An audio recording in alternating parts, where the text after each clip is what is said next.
Hello friends, welcome to ED action. இன்றைக்கி வந்து ஒரு சூப்பரான கேக் தாங்க செய்ய போகிறோம். இது ரோஸ் மில்க் ஃப்ளேவர் வச்சு செய்ய போகிறோம். எப்படி செய்கிறதுன்னு பார்க்கலாம்.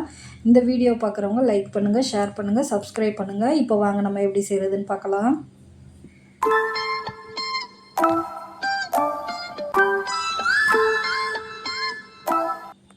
இப்போ இந்த ரோஸ் மில்க் ஃப்ளேவர் வச்சு நம்ம இப்போ கேக் செய்ய போகிறோங்க.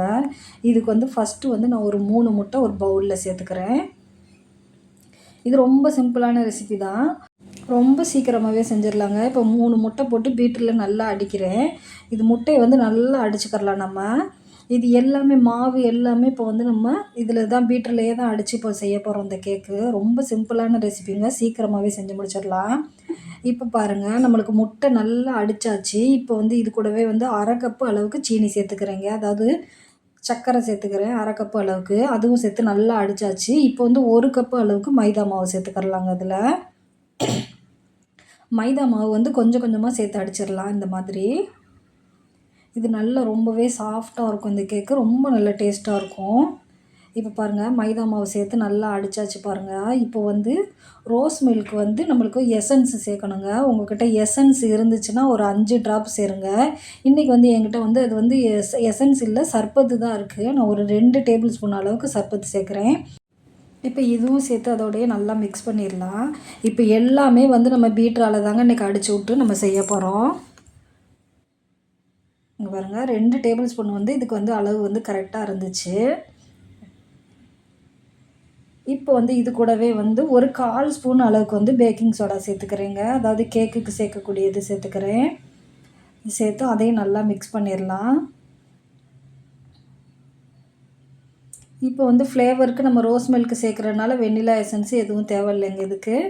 இப்போ வந்து இது கூடவே வந்து ஒரு 1/4 கப்பு அளவுக்கு வந்து எண்ணெய் சேர்த்துக்கிறேங்க. அதாவது ரீஃபண்ட் ஆயில் சேர்த்துக்கிறேன். கொஞ்சம் கொஞ்சமாக சேர்த்து அப்படியே அடிச்சிடலாம். அது கூட பாருங்கள், எண்ணெயும் சேர்த்து நல்லா அடித்தாச்சு. இப்போ இது கூடவே வந்து 1/4 கப்பு அளவுக்கு பால் சேர்த்துக்கிறேங்க. காய்ச்சி ஆற வச்ச பால் சேர்க்குறேன். பாலும் சேர்த்து நல்லா மிக்ஸ் ஆயிடுச்சு.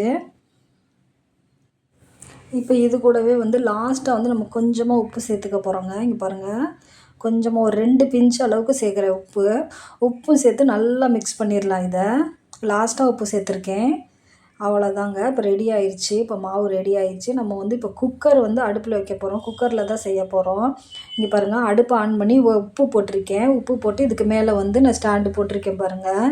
இதுக்கு மேலே தான் நம்ம கேக் வைக்க போகிறோம். இது வந்து நம்ம வந்து இப்போ நான் வச்சு மீடியம் ஃப்ளேமில் ஒரு 5 நிமிஷம் நல்லா குக்கர் வந்து ஹீட் ஆயிடுச்சுங்க.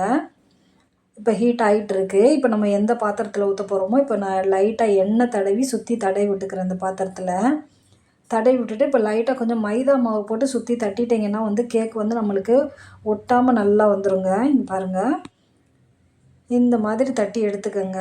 தட்டி எடுத்துட்டோன்னா நம்மளுக்கு ஈஸியாக இருக்கும். கேக் வந்து நல்லா சுலபமாக எடுத்துடலாம். அவ்வளோதாங்க, இப்போ ரெடி ஆயிடுச்சு. இப்போ வந்து இதில் வந்து பட்டர் பேப்பர் போட்டிருக்கலாம். இங்கே பாருங்கள், பட்டர் பேப்பர் போட்டாச்சு. இப்போ வந்து நம்ம மிக்ஸ் பண்ணி வச்சுருக்கிற மாவையும் இது கூட சேர்த்துக்கிறலாங்க. இப்போ நம்ம குக்கரில் கேக் வேக வைக்கல வந்து பெல்ட்டையும் விசிலையும் எடுத்துகிட்டு வெறும் மூடி போட்டு தாங்க வேக வைக்கணும். அவ்வளோதான். இப்போ மாவை சேர்த்துட்டு இப்படி லைட்டாக தட்டி விட்டுக்கோங்க. இந்த மாதிரி சுற்றி தட்டி விடணும். பபுள்ஸ் மாதிரி வரும். லைட்டாக அந்த மாதிரி தட்டி வச்சுக்கிறலாம். இப்போ வந்து குக்கர் வந்து நம்மளுக்கு வந்து நல்லா ஹீட் ஆயிடுச்சு. இப்போ வந்து இந்த கேக்கு டின்னை தூக்கி வச்சிடலாங்க. உள்ளே வச்சுட்டு மூடி வச்சிடலாம்.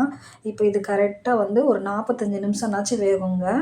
இது வந்து மீடியம் ஃப்ளேமில் வச்சு உப்பு போட்டு நல்லா ஹீட் ஆயிடுச்சு. இப்போ வந்து நான் ஃபுல் அண்ட் ஃபுல் சிம்மிலே தாங்க வச்சேன். சிம்மிலே வச்சு இங்கே பாருங்கள், 45 நிமிஷம் ஆயிடுச்சு. கேக் வந்து நல்லாவே வெந்துருச்சு. கலருமே நல்லா இருக்குது பாருங்கள். ரொம்ப சூப்பரான சாஃப்டான கேக்குங்க. இது நல்லாவே டேஸ்ட்டாக இருக்கும். பாருங்கள், நல்லா ஆறின பிறகு எடுங்க கேக்கு. அப்போ தான் நம்மளுக்கு எடுக்கிறதுக்கு வந்து ரொம்ப ஈஸியாகவே வரும். பாருங்கள், நல்லா ஈஸியாக வந்துருச்சுங்க கேக்கு. இங்கே பாருங்கள்,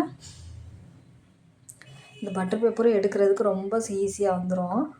பாருங்கள், அப்படியே கட் பண்ணி சாப்பிட்லாங்க. ரொம்பவே டேஸ்ட்டாக இருக்கும். இது வந்து பர்த்டே இதுகளுக்கு செய்கிறதுனா லைட்டாக மேலே க்ரீம் போட்டு நம்ம டெக்கரேஷன் பண்ணிக்கிற வேண்டியதாங்க. இங்கே பாருங்கள், இன்றைக்கி பர்த்டேக்கு தான் செஞ்சுருக்கேன் நான்.